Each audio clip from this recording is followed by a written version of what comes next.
La Team Rap Nation, bienvenue sur YouTube. Ici, on va parler culture, on va parler hip-hop, on va parler de toute l'actualité rap. Aujourd'hui, la sphère hip-hop Hollywood est complètement bouleversée par tout ce qui se passe par Puff Daddy. Une descente aux enfers incroyable. On n'aurait pas pu y croire.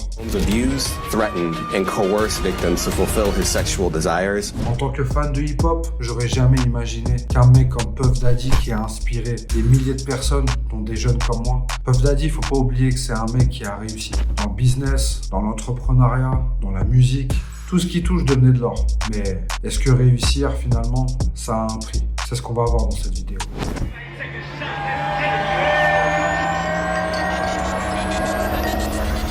Pour ceux qui connaissent pas Puff Daddy, pour les plus jeunes, c'est un producteur qui a changé toute la donne du hip-hop. C'était le manager, le producteur de l'incontestable, du légendaire, et je pèse mes mots, Notorious Big. Puff Daddy, c'est un mec qui vient de Harlem, qui s'est fait avec la force du poignet. Pour la petite anecdote, il a commencé à travailler en maison de disques à l'âge de 18-19 ans, puis il s'est fait virer. Ensuite, il a fait la rencontre de Biggie Smalls et il a commencé à le manager et à être son producteur. Petit à petit, grâce à son oreille musicale, sa discographie et sa culture musicale qui est vraiment énorme, ça on ne peut pas le nier, il a réussi à faire de nombreux hits que vous connaissez tous, même les plus jeunes. Écoutez un peu. Oh, but I don't trust her. If you ain't got no money, nigga, don't touch her. Yeah, come on, act bad, act bad, act bad, act bad, act bad. Petit à petit, les années 90 lui ont appartenu. Il a régné sur les années 90 en créant son label Bad Boys Records. Dans Bad Boys Records, on pouvait retrouver plein d'artistes et de groupes. Certains ont tout cassé et certains sont restés dans l'anonymat. On peut compter des artistes plutôt à la branche R&B, comme Loon, comme Mario Winans. On peut parler du groupe Total, de SWV, de TLC. On peut parler aussi des productions qu'il a fait avec Mary J. Blige. On peut parler aussi de 112, du groupe 112, comme on pourrait le traduire ici en France. On a tous écouté au moins une fois dans notre vie du Puff Daddy. S'il apparaît pas dans le son ou s'il n'a pas chanté dans le son, peut-être qu'il était juste derrière les platines ou derrière le mix. Tous les artistes ont plus ou moins collaboré avec lui et il était respecté de tous. Enfin, presque de tous. Comme on peut le voir sur internet, après bon, soit on dit oui, soit on dit non, il a été soupçonné de beaucoup de choses au cours de sa carrière. Il fait un petit comeback en 95-96 lorsque Tupac se prend 2 balles lorsqu'il était dans le studio. Il a accusé direct Biggie Smalls et Puff Daddy. D'ailleurs, dans une interview récente, voilà ce qu'il dit par rapport à lui. So do you think Puffy was involved in the shooting? Only they can answer that question. I have my own opinion, but I wouldn't slander their name like they did mine. I wouldn't say things that I knew, you know what I mean?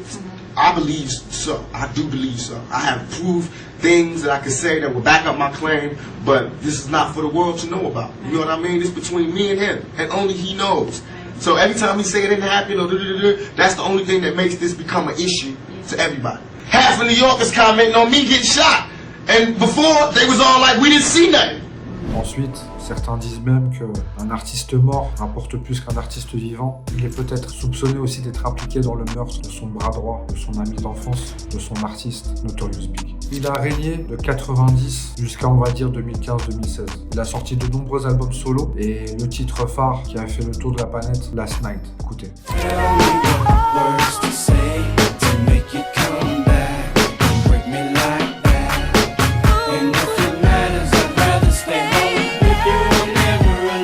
Pour revenir plus précisément à ce qui se passe avec Puff Daddy, let's go! That used the business empire he controlled to carry out criminal activity, including sex trafficking, forced labor, kidnapping, arson, bribery, and the obstruction of justice. C'est que c'est là, il est dans une affaire très compliquée. Il est accusé de plein de chefs d'accusation. Viol sur mineurs, détournement d'humains, trafic sexuel, racket. Il est dans un gros problème. Il s'est fait arrêter le 19 septembre à New York. On peut le voir dans les images, alors qu'il marchait avec sa famille, ses gardes du corps et ses amis. 2 fédéraux viennent le voir et le mettent en arrestation. They place Combs under arrest and lead him out the front door in handcuffs. D'après des sources probantes qu'on a eues sur Twitter et sur quelques magazines et quelques médias spécialisés aux États-Unis, les fédéraux souhaitent négocier avec lui pour avoir des noms. Et la liste est longue. Les célébrités du football, comme des politiques, sont mêlées à ce qu'on appelait ces white parties. Et dans ces white parties, on pouvait retrouver tout et n'importe quoi. Et récemment, lors de leur perquisition, ils ont retrouvé plus de 100 bouteilles d'huile pour bébé chez lui. 100 bouteilles d'huile pour bébé chez lui. Je pense qu'en fait, on a atteint un stade où lorsqu'on veut réussir, on doit faire vraiment beaucoup de conneries. Et je pense qu'il y a des degrés, mais lui, je pense que c'était la degré la plus haute de la connerie. Et de nombreux artistes là sont dans la merde. Il y a Usher qui a supprimé tous ses tweets, soi-disant parce qu'il s'est fait pirater. Dès qu'il a entendu que son pote là, il s'est fait arrêter, il a tout supprimé. Jay-Z et Beyoncé, ils sont sous contrôle judiciaire par les fédéraux dans l'état sud de New York. Ça vient de tomber. Apparemment, LeBron James était de mèche dans ces white parties où des mineurs étaient conviés, où il y avait des échanges d'humains, enfin, on va pas rentrer dans les détails, mais apparemment c'était très sale. Il y a des vidéos qui vont même sortir, qui impliquent même Meek Mill. Apparemment, on a eu que la bande audio, mais sincèrement, on va pas vous la mettre parce que c'est trop dégueulasse. Et plus récemment encore, il y a des témoignages qui ont fait surface. L'ami de Aaliyah, des images n'arrêtent pas de circuler sur Twitter. Notamment, on voit Jay-Z, P. Diddy et plein de membres de son entourage avec la chanteuse et mythique Aaliyah, alors qu'elle avait encore que 16 ans ou 17 ans. Les photos parlent d'elles-mêmes lorsqu'on les regarde. Vous les avez vues? On est d'accord que tout ça n'est pas très sain. Dans ces white parties, en fait, comme le disait LeBron James, qui lui aussi soupçonnait d'avoir participé à ces jolies fêtes, il y avait une phrase qui était prononcée dans le monde du hip-hop à l'époque. There is no party like Diddy party. Hey, everybody know ain't no party like a Diddy party, so. Yeah, that's what's up. Yeah. Ça veut dire qu'il n'existe aucune fête semblable à celle de Diddy, à celle que organise Diddy. DJ Khaled aussi apparemment est soupçonné, Mary J. Blige, bref. Il y a du monde qui va tomber, mais ça s'arrête pas qu'au monde du hip-hop. On parle aussi de peut-être Leonardo DiCaprio, de certains acteurs hollywoodiens comme Will Smith. J'espère pas parce que je kiffe trop Will Smith. Et apparemment, ça va jusqu'à l'Elysée en France. On a retrouvé des photos avec le fils de Sarkozy qui était avec P. Diddy lors de ses white parties. On a retrouvé aussi une photo de Jamel Debbouze dans ses white parties. Sincèrement, je crois que ça va trop loin. Ça va trop loin. High all week, catch me in the wee hours of the night when y'all sleep. In a fast car, super bad broads backseat. That's me, see I'm nothing nice.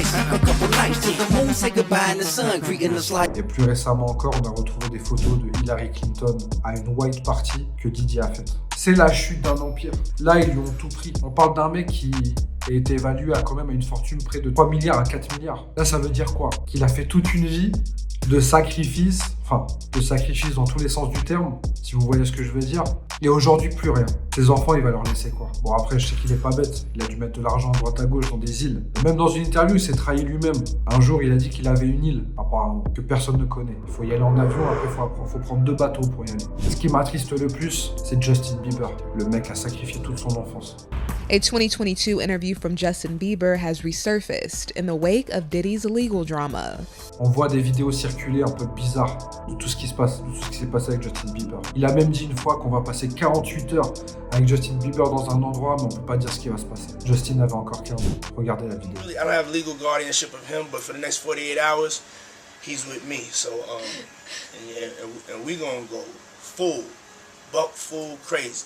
I'm going crazy. Crazy. I'm taking this out tonight. What you wanna do? What you wanna do over the next 48 hours? 48 hours. Let's go. Let's just go get some girls. Let's go hang with some girls. A man after my heart. That's what I'm talking about, kid. C'est écœurant.